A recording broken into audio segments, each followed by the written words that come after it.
Sobox. Omschrijf eens in een paar zinnen wat Sobox jouw bedrijf inhoudt. Sobox is een marketingbureau. Op zichzelf is dat niet heel bijzonder, maar wat ons speciaal maakt is dat wij een focus hebben op de jeugd-jongeren doelgroep, de studentendoelgroep. Ja. En we hebben een bepaalde missie en dat is jongeren inspireren op weg naar succes. Dus de campagnes die wij doen, die zijn primair in het belang van de jeugd. Okay. En dat is wel bijzonder. En, dus tuurlijk willen wij een mooi resultaat boeken voor onze opdrachtgevers, onze klanten. Maar ja, we vinden het heel belangrijk dat de campagnes die we doen ook waardevol zijn voor de jongere doelgroep. Oké, en aan wat voor campagnes moet ik dan denken? Zijn dat echt interactieve campagnes of is dat meer online of zijn dat wedstrijden? Ja, dat is een combinatie van. Wat vaak gebeurt is dat het kan een stichting zijn, het kan een bedrijf zijn, die hebben een bepaald doel. Die willen bijvoorbeeld jongeren leren programmeren. In het huidige onderwijs zit dat dan niet op de manier verwerkt zoals de opdrachtgever dat zou willen zien. En ze zeggen dan van, goh, Sobox, kunnen jullie ons helpen? Nou, vervolgens gaan wij dan een concept uitwerken, dus het creatieve stuk. Maar wij verzorgen ook de hele uitvoering. Dus wij zijn geen partij waar je heen komt om te zeggen van, goh, maak een huisstijl en vervolgens ga je er zelf mee aan de slag. Nee. Wij zijn juist ook de partij die daarna eigenlijk meehelpt om het project succesvol neer te zetten. Oké, dus het creatie en de uitvoering. Juist, ja. En je houdt dus ook in dat je eigenlijk één aanspreekpunt hebt. Zodat je altijd kan zorgen dat je als opdrachtgever dat je niet met 5 verschillende partijen te maken hebt. Nee. Zoals ik kan inbeelden is dat vooral projectmatig of heb je dan toch vaste banden met relaties die jarenlang doorlopen? Of is het echt project per project? Ja, beide. Dus wat je ziet is bijvoorbeeld, we doen een project bij technische universiteiten, TU Eindhoven en Twente, waarbij we studenten uitdagen om mee te doen aan een innovatiewedstrijd. Daar doen we vervolgens, wij hebben dat ooit bedacht. De universiteit zegt, nou, we vinden dat een mooi idee en wij gaan de bedrijven benaderen. En dan doen we nu de 5e editie, dus hoewel het projectmatig is, dus elk jaar doen we de TUE Contest, zit er toch een bepaalde continuïteit in. Ja. Hoe is het ooit begonnen, Sobox? Dat is een hele goede vraag. Ja. Ik heb gestudeerd in Maastricht. Ja. Ik deed zelf International Business. Een goede vriend van mij van de middelbare school, Luc Lebens, die studeerde fiscaal recht. En eigenlijk in de avonduren kwamen we vaker bij elkaar om een biertje te drinken en om wilde ondernemersplannen te gaan verzinnen. Aan het einde van mijn opleiding, toen deed zich een mooie kans voor om eigenlijk voor Q-Park, voor de parkeergarages, personeel te zoeken voor data entry werkzaamheden. En toen heb ik die kans gegrepen en gevraagd aan mijn toenmalige baas van, goh, Frank, zou je mij niet willen helpen om een bedrijfje te beginnen? Dus dan gaan wij de werving van de studenten doen. En op een gegeven moment merkte ik van, nadat ik iedereen had gebeld en Facebook, dat ik toch wat minder vrienden had dan ik hoopte. En toen hebben we eigenlijk middels een wedstrijd Leukste Dispuut van Maastricht, hebben we toen heel veel studenten gekregen die meededen. En daar hadden we de gegevens van en die vroegen we, wil je een bijbaantje? Okay. En toen hadden we 2 dingen. We hadden aan de ene kant dachten de jongeren, de studenten, dat wij een uitzendbureau waren. Dat zijn we toen ook gestart. En parallel daaraan hadden we eigen marketingbureau Sobox. Yeah. Want wij waren eigenlijk in die zin met Sobox, het concept van Sobox had ertoe geleid dat we zoveel uitzendkracht hadden. Marketing verandert zo snel. Ik denk dat jij ook wel in die 10 jaar tijd, zijn jouw activiteiten dan ook veranderd, aangepast op de wensen en de multimedia wensen die er vandaag de dag heersen? Ja, ik denk wat je heel erg ziet is dat bepaalde dingen veranderen ook niet. Als je ziet de jeugd-jongeren doelgroep, dat is een hele lastige doelgroep om te bereiken. Maar ik vergelijk het altijd met een feestje. Als ze eenmaal op je feestje zijn, dat zijn wel degenen die het hardste feesten, die er vol voor gaan. En die eigenlijk je beste ambassadeurs kunnen zijn. Ja. Dus je moet ze even net dat duwtje in de rug of de trap onder de kont geven om in actie te komen. Ja. Nou, en dat is ook vaak met traditionele methodes. Gewoon bijvoorbeeld de klas ingaan, face-to-face aanspreken, et cetera. Werkt dat vaak toch heel erg goed. Wat je ook ziet, parallel daaraan, is dat als één doelgroep slim is, en zeker op social media, die zien meteen wat is een advertentie, wat is nep, et cetera. Moet je gewoon heel goed weten hoe die jongeren zich bewegen op social media. Dus ze zitten gewoon bijna niet meer op Facebook, allemaal Instagram, Snapchat. Ja. Veelal afgesloten communities, WhatsApp.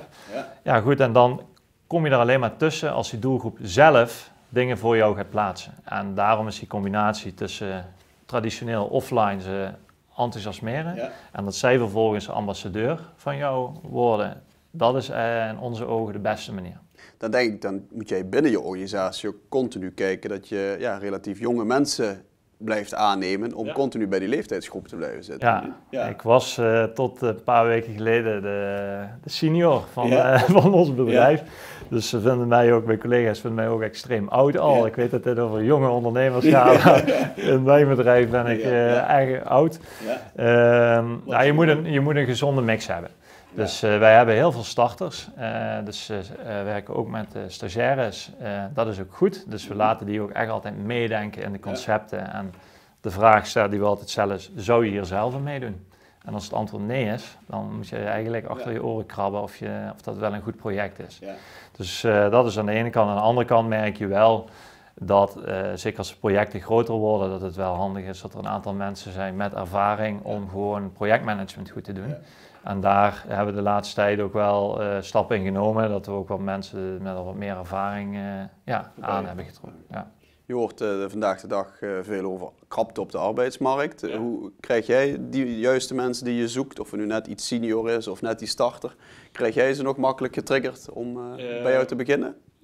Ja, ik moet zeggen wel. Goed, het is natuurlijk ook wel een beetje onze business, dus in die zin misschien oneerlijk, maar wij zijn bezig op dit moment met een project voor de LWV, Limburgse Werkgeversvereniging, om jongeren, studenten te laten zien wat voor prachtige bedrijven er allemaal zijn in Limburg. En wat je dan ziet is dat er gewoon een enorme onbekendheid is. Dus heel veel bedrijven kennen ze de naam niet eens van. Dus laat staan dat ze weten wat voor type baan dat je daar dan kunt hebben of wat voor mooie carrière. En dan zie je dat als je de bedrijven daarmee helpt en die bedrijven laten zich wat meer zien, dat ze ook heel snel, we hebben een soort Tinder gebouwd, een database opbouwen van studenten. En die studenten kunnen daar dan vervolgens stage lopen of een traineeship. Dus ja, het is ook een beetje aan de bedrijven zelf, vind ik, om zich sexy op te stellen. Sexy op te stellen, gewoon en proactief. Ja. En niet alleen uit eigen belang. En daarmee bedoel ik, veel bedrijven wachten tot het moment van afstuderen. Maar dat is ook het moment waarop je dan gaat concurreren tegen de Randstadbedrijven die dan ook die doelgroep aan zich proberen te binden. Ja. En ik denk dat je daarvoor moet zitten. En als je dat doet, dus dat je tijdens de opleiding al een leuk contact hebt, dan is het ook veel logischer dat iemand daarna bij jouw bedrijf komt. Ja. Hoe komen jullie aan jullie naam? SoBox? SoBox. Waar staat het voor? En je hebt in Londen heb je Speakers Corner. Daar gaan mensen in het weekend met een zeepkistje onder de arm heen en die gaan daar opstaan. Dat is eigenlijk hun podium om een verhaal te vertellen aan het publiek. En dat is eigenlijk de metafoor die wij ook hebben. SoBox staat ervoor, wij bieden de jongeren een podium om zichzelf te laten zien, om hun projecten te laten zien. Dus wij doen heel veel verkiezingen, wedstrijden, challenges, waarbij je dus eigenlijk de doelgroep letterlijk een podium biedt, zowel bij events als online, om hun idee te laten zien. En dat is eigenlijk de symboliek waar het vandaan komt. Ja. Wat vind je nu eigenlijk het gaafste aan je werk? Van welke actie of welk moment krijg je nu eigenlijk een kick van? Het gaafste? Ik denk dat dat tweeledig is. Aan de ene kant, ik vind het super mooi om, als je met iets begint, heb je eigenlijk niks. En als je dan een bepaalde wedstrijd bijvoorbeeld organiseert, je begint met 0. Je hebt nog geen website, je hebt nog geen deelnemers. En als je dan op een finale event komt vaak, en je ziet dan enthousiaste deelnemers, publiek, prachtige ideeën. Je collega's die daar echt iets heel moois neerzetten. Ja, dat is hetgene waarvan ik dan denk dat geeft een enorme voldoening. Dus eigenlijk van 0 naar iets heel moois. En dat wordt pas tastbaar vaak op 1 dag of aan dat moment. Dat is natuurlijk heel erg chic. Volgend jaar 10 jaar, volgend jaar feest. Ik denk veel mooie momenten op die 10 jaar. Daar zal volgend jaar wel op worden teruggekeken op een of andere manier. Wat waren 1 of 2, ik wil niet zeggen moeilijke momenten, maar wel beslissingen die je als ondernemer vooral hebt moeten nemen, waar je toch wel 1 of 2 nachten van hebt wakker gelegen? Wat was zo'n moment bijvoorbeeld? Goeie vraag. Kijk, ik denk dat de valkuil van iemand als ik, ik ben al heel enthousiast, ik zie overal mogelijkheden, dus bij wijze van spreken als ik hier een week zou werken op het château zou ik ook allemaal ideeën krijgen. En op een gegeven moment ben je dan heel veel dingen aan het doen. Om je een beeld te geven, ik heb naast SoBox ook een webwinkel opgestart met hulpmiddelen voor senioren. Iets compleet anders. En in het begin deden we echt, alles echt zelf.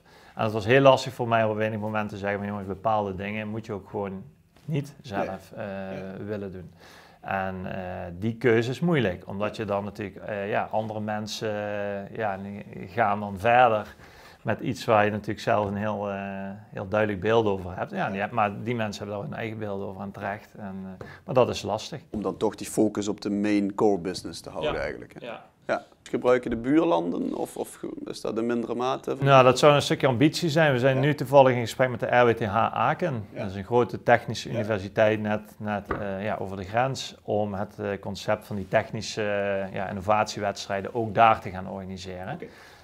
Dus dat zou heel mooi zijn, want uiteraard is dat een hele mooie kans. Ja. En is het ergens gek dat heel veel mensen gaan shoppen in de outlet in Maasmechelen en Aken en noem maar op. Maar werken over de grenzen gebeurt, vind ik, daar nog heel beperkt. En dat is eigenlijk jammer, denk ik, voor Limburg, waar we toch op een hele mooie plek zitten. Ja. Vlakbij een aantal hele grote steden. En dat is dan niet Eindhoven, maar dat is dan toevallig Aken of Hasselt of Luik. Ja, daar zijn natuurlijk ook mogelijkheden. Nou ja, het gaat goed. Volgend jaar 10 jaar, opdracht, de economie draait goed.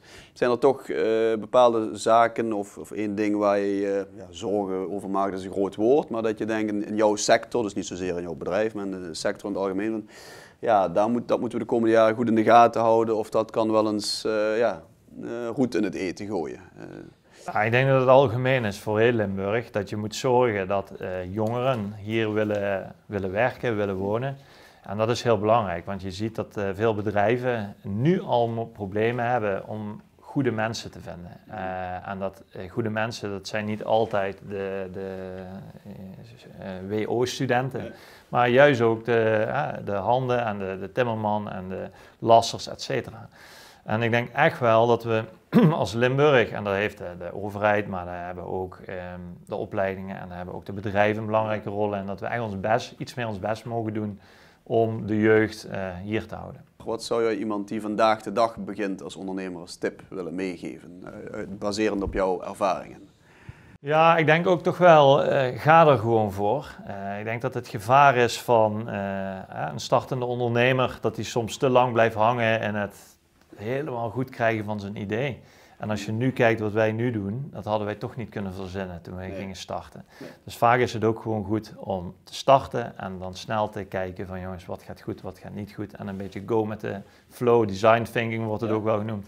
Maar ik denk dat dat wel belangrijk is. En ik heb een hele leuke opdracht een keer zelf meegekregen en dat was van, hoe kun je nu in één keer vanaf volgend jaar bijvoorbeeld 10 keer zo groot zijn? Dat is niet zozeer dat je ambitie moet zijn, maar het geeft wel een bepaalde mindset binnen je bedrijf om daar toch eens een keer over na te denken. Van jongens, kan dat en hoe dan? Dus dat is een leuke exercitie, zeker als je start, want dan kun je nog alle kanten op. En dan kan dat meehelpen in hoe je je bedrijf opstart. Het geeft een bepaalde drive. Ja, absoluut. Dankjewel. Ja, graag gedaan.